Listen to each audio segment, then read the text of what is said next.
Role સાહેબ.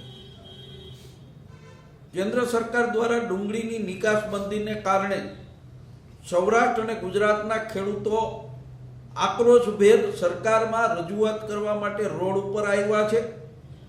ત્યારે આ ભારતીય જનતા પાર્ટીની સરકાર ખેડૂતોના અવાજ દબાવી દેવા માટે ખેડૂતોની અટકાયતો કરવાનું શરૂ કર્યું છે. આને કોંગ્રેસ પાર્ટી સખ્ત શબ્દોની અંદર વખોડી કાઢે છે. કેન્દ્ર સરકારે ડુંગળીની નિકાસ બંધી કરી અને નિકાસ બંધી કરતા જે 700 કે 800 રૂપિયાની 20 કિલો ડુંગળી ખેડૂતોની વેચાઈ રહી હતી એ તરત જ નિર્ણય પછી 150 કે 200 રૂપિયા જેવો એનો મામૂલી ભાવ થઈ ગયો છે. જે ઉત્પાદન ખર્ચ એની પડતર પણ નથી, પડતરથી પણ નીચા છે. એને કારણે ખેડૂતોમાં આક્રોશ છે. ખેડૂતોને પાયમાલની તરફ ધકેલવાનું સરકારનું આ ષડયંત્ર હોય એવું સ્પષ્ટપણે લાગી રહ્યું છે.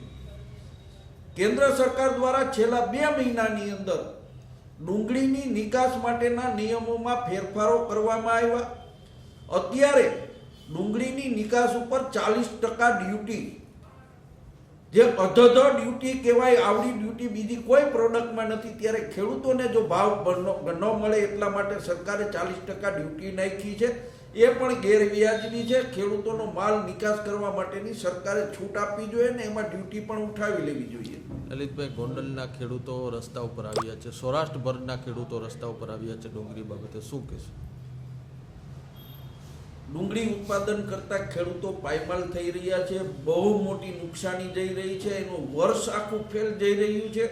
અને એ આક્રોશ સાથે ખેડૂતો ગોંડલ જ નહીં, મહુવા, ભાવનગર, ધોરાજી, ઉપલેટા બધા સેન્ટરોની અંદર ખેડૂતો આક્રોશ સાથે સરકારમાં રજૂઆત કરી રહ્યા છે. ત્યારે સરકારે એક અવાજ દબાવવાના બદલે તાત્કાલિક ધોરણે ડુંગળી પરની નિકાસ હટાવી લેવી જોઈએ. કારણ કે આ ડુંગળીનું આયુષ્ય ફક્ત 15 દિવસ હોય છે.